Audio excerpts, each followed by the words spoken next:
নমস্কার। প্রথমেই সকলকে জানাই শুভ শারদীয়া এবং দীপাবলির প্রীতি ও শুভেচ্ছা। আজ 14ই নভেম্বর, আজ বিশ্ব মধুমেহ দিবস অর্থাৎ ওয়ার্ল্ড ডায়াবেটিস ডে। আমি ডক্টর অরিন্দম পাণ্ডে আজ আলোচনা করব ডায়াবেটিস অর্থাৎ উচ্চ রক্ত শর্করার সঙ্গে হার্টের রোগ অর্থাৎ হার্ট ডিজিজের কী সম্পর্ক। এবারের যে ডায়াবেটিস ডে তার থিম আমরা সবাই জানি যে অ্যাক্সেস টু ডায়াবেটিস কেয়ার, অর্থাৎ সকলের জন্য ডায়াবেটিস চিকিৎসা কতটা উপযোগীভাবে আমরা তুলে ধরতে পেরেছি বা তার অ্যাক্সেস কতজনে পেয়েছে, আরও কিভাবে এই অ্যাক্সেস বাড়ানো যায়। তো যখনই আমরা ডায়াবেটিস সম্বন্ধে বলি, প্রথম যেই জিনিসটা আমাদের মাথায় আসে যে ডায়াবেটিস ইজ আ স্লো কিলার, এবং এর যে বার্ন, বিভিন্ন অর্গান আমাদের শরীরে এর বার্নটা অ্যাফেক্টেড হয়, তার মধ্যে কার্ডিওভাস্কুলার সিস্টেম কিন্তু অগ্রগণ্য। এরকম বলা হয় যে একজন মানুষ যার আগে একটা হার্ট অ্যাটাক হয়েছে এবং আরেকজন মানুষ যিনি দীর্ঘদিন ডায়াবেটিসে ভুগছেন, অর্থাৎ ধরা গেল মোটামুটি বছর 10 তার সুগার ধরা পড়েছে, দুজনের ভবিষ্যতে আরেকটা হার্ট অ্যাটাক হওয়ার সম্ভাবনা কিন্তু অলমোস্ট সিমিলার। তার মানে ডায়াবেটিসকে আমরা বলি যে কার্ডিয়াক রিস্ক ইকুইভ্যালেন্ট, অর্থাৎ একজন নোন কার্ডিয়াক ইলনেসের পেশেন্ট যার অলরেডি এস্টাবলিশ কার্ডিওভাস্কুলার ডিজিজ রয়েছে, আরেকজন মানুষ যার অনেক দিন ধরে সুগার রয়েছে, দুজনের হার্টের রোগ কিন্তু অলমোস্ট একই রকমভাবে থাকার কথা। তাহলে এটা তো গেল যে ডায়াবেটিস বোঝা যাচ্ছে যে হার্টের রোগ বাড়িয়ে দেয়। কি কি ধরনের হার্টের রোগ বাড়াতে পারে? দুটো কমন ভ্যারাইটি অফ হার্টের রোগ ডায়াবেটিস রোগীদের দেখা যায়। একটা হচ্ছে ইসকেমিক হার্ট ডিজিজ বা অ্যাথেরোস্ক্লেরোটিক কার্ডিওভাস্কুলার ডিজিজ, এবং দুটি হচ্ছে হার্ট ফেলিয়ার। একটু সংক্ষেপে আমি বলি, what is ischemic heart disease? হার্টের ইসকেমিয়া মানে হার্টের নিজের রক্ত সঞ্চালন সেটা স্বাভাবিকভাবে হচ্ছে না, বিকজ হার্টের যে করোনারি আর্টারি রয়েছে অর্থাৎ ধমনীগুলো রয়েছে তাতে ব্লকেজ হয়েছে। এই ব্লকেজগুলো কি? ব্লকেজগুলো আর কিছুই না, এগুলো অ্যাকচুয়ালি ম্যানিফেস্টেশন অফ অ্যাথেরোস্ক্লেরোসিস, অর্থাৎ কোলেস্টেরল ডিপোজিশন হয়ে হার্টের যে ধমনী তার লুমেনগুলো সরু হয়ে যাওয়া। তো এই যে অ্যাথেরোস্ক্লেরোসিস, এইটা দেখা গেছে সুগারের রুগীদের অনেক তাড়াতাড়ি হয়, আমরা বলি অ্যাক্সেলারেটেড অ্যাথেরোস্ক্লেরোসিস।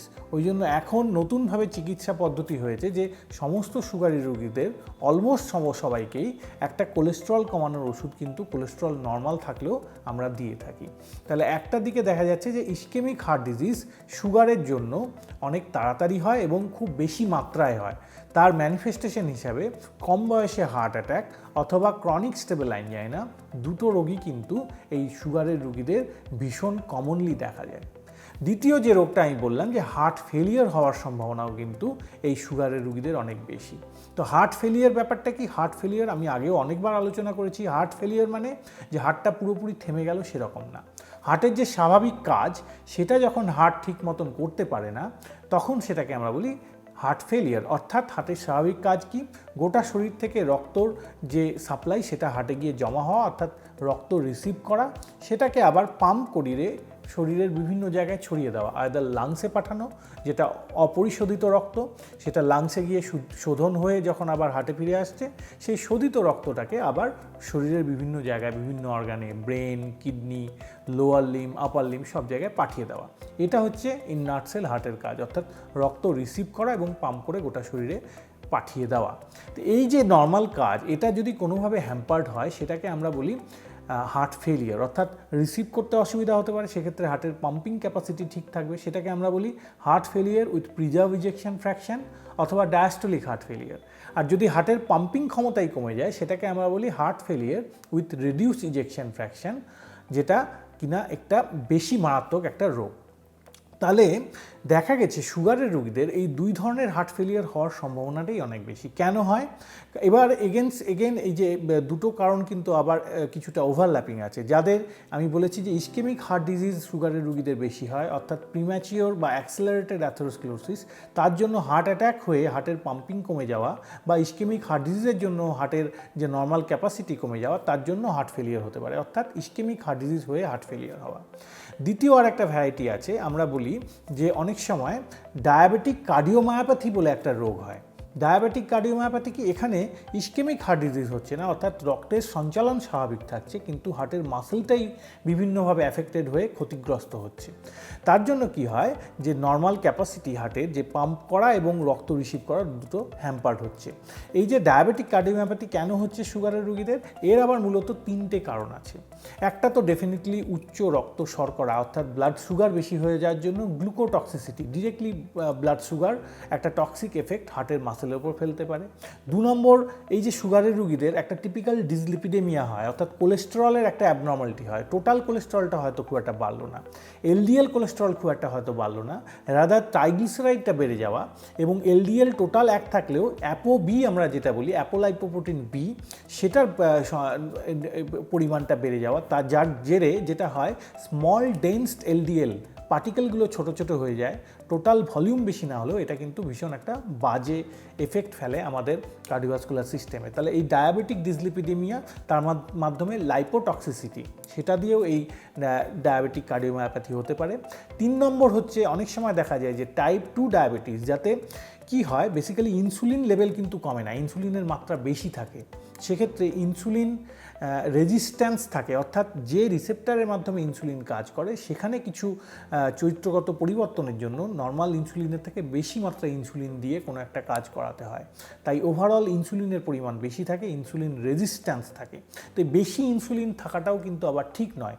তার জন্য ইনসুলিনের একটা ডিরেক্ট টক্সিসিটিতেও কিন্তু এই ডায়াবেটিক কার্ডিওমায়োপ্যাথি হতে পারে। অর্থাৎ গ্লুকোটক্সিসিটি, লাইপোটক্সিসিটি অ্যান্ড ইনসুলিন টক্সিসিটি, তিনটে মিলিয়ে একটা জটিল ভেতরে প্রক্রিয়াগত প্রবলেম মাইটোকন্ড্রিয়াল লেভেলে অথবা তারও নিচের লেভেলে যখন হয় তখন ডায়াবেটিক কার্ডিওমায়োপ্যাথি হয়। এর ফলস্বরূপ কিন্তু হার্ট ফেলিয়ার হতে পারে।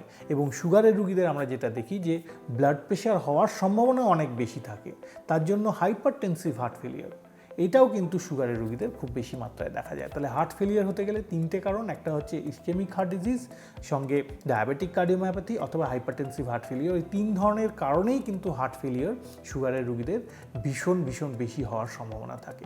তাহলে এই তো গেল ischemic heart disease and heart failure overall সুগারের রোগীদের বেশি। তাহলে সবটাই কি নিরাশার, আমাদের কি কিছুই করার নেই? উত্তরটা একেবারেই নয়, আমাদের অনেক কিছু করা আছে। এখানেই আসে যে প্রপার একটা ট্রিটমেন্ট প্ল্যান চক আউট করা। আপনার ডায়াবেটোলজিস্ট বা আপনার ফিজিশিয়ানের সঙ্গে যোগাযোগ করুন, আপনার এন্ডোক্রিনোলজিস্টের সঙ্গে যোগাযোগ করুন। এখন খুব ভালো ওষুধ এসছে সুগারের চিকিৎসার ক্ষেত্রে, যেটা সুগার কমানোর সঙ্গে সঙ্গে কিছুটা বডি ওয়েট রিডাকশান করতে হেল্প করে। তাছাড়া আপনার যে লাইফস্টাইল মডিফিকেশন, তারও ইমেন্স ইম্পর্টেন্স রয়েছে। আপনার বডি ওয়েটটাকে একটা নিয়ন্ত্রণে রাখা, রেগুলার একটা ফিজিক্যাল অ্যাক্টিভিটির মধ্যে থাকা, কিছু অভ্যেস যেগুলো আপনি ছেড়ে দিলে সুগারের রোগীরা অনেক ভালো থাকে, বিশেষ করে smoking, sedentary lifestyle, junk food খাওয়া, বিশেষ করে হাই কার্বোহাইড্রেট ডায়েট সুগারের রোগীদের একদমই চলে না। টোটাল ক্যালোরি আপনি কতটা খাবেন তার একটা নির্দিষ্ট পরিমাপ রয়েছে, সেটা মেনটেন করা, এবং ওভারঅল একটা মেন্টাল রিল্যাক্সেশন, এটাও কিন্তু ভীষণ ইম্পর্টেন্ট। রাত্রিবেলা একটা প্রপার ডিউরেশন অফ স্লিপ, সব মিলিয়ে একটা হলিস্টিক ট্রিটমেন্ট কিন্তু সুগারের রোগীদের করতে হয়। এবং আগেও বলেছি যে সুগারের রোগীদের কোলেস্টেরল খুব ইম্পর্টেন্ট একটা জিনিস, যেটা চিকিৎসার মাধ্যমে একটা কন্ট্রোল লেভেলে রাখতে হয়। সুগারের রোগীদের ক্ষেত্রে নর্মাল পার্সন যার সুগার নেই, আরেকজন মানুষ যার সুগার আছে, দুজনের কোলেস্টেরল টার্গেট কিন্তু ডিফারেন্ট। অনেক কম কোলেস্টেরল কিন্তু সুগারের রোগীদের আমাদের টার্গেট করে নামাতে হয়, অনেক অ্যাগ্রেসিভ ট্রিটমেন্ট করতে হয়। সেটা ডায়েটারি অ্যাডজাস্টমেন্টে যদি না হয়, তার জন্য প্রয়োজনে ওষুধ নিতে হতে পারে।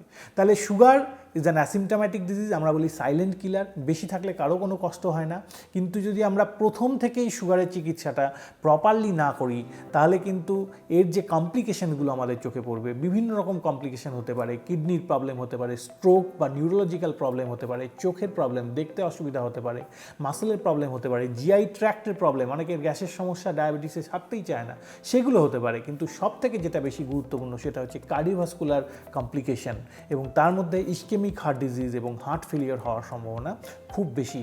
তাই প্রথম থেকেই যবেই ডায়াগনোসিস হবে তখন থেকেই কিন্তু একটা হলিস্টিক ট্রিটমেন্টের মধ্যে আপনাকে থাকতে হবে। ইগনোর করবেন না, ভাবছেন যে সুগারের ওষুধ বা সুগারের চিকিৎসা শুরু করলে তো সারা জীবন এটা চালিয়ে যেতে হবে, তাহলে কিছুদিন পরেই না হয় করা যাক। ওই যে কিছুদিন আপনি ডিলে করবেন, প্রথম 1 বছর 2 বছরে কিন্তু দেখা গেছে সুগারের যে ইল এফেক্ট, যে ক্ষতি, যে কমপ্লিকেশন সব থেকে বেশি হয়। অর্থাৎ যখনই সুগার ধরা পড়বে, প্রথম থেকে অ্যাগ্রেসিভ ওয়েতে একটা প্রপার প্ল্যান চক আউট করে চিকিৎসা করলে কিন্তু সমস্ত কমপ্লিকেশন অ্যাভয়েড করা সম্ভব। এই আমার আজকে মেসেজ ছিল ওয়ার্ল্ড ডায়াবেটিস ডেতে। যদি আপনি সুগারের রুগী হন অবশ্যই জিনিসগুলো ফলো করার চেষ্টা করবেন। ভিডিওটি ভালো লাগলে সমস্ত যারা সুগারের রুগী বা যাদের সুগার হওয়ার সম্ভাবনা বেশি অর্থাৎ ফ্যামিলি হিস্ট্রি রয়েছে তাদের মধ্যে অবশ্যই শেয়ার করবেন, যাতে যে ইম্পর্ট্যান্ট ইনফরমেশনগুলো আজকে আমরা আলোচনা করলাম অনেকে জানতে পারেন। নমস্কার, সুস্থ থাকবেন, ভালো থাকবেন।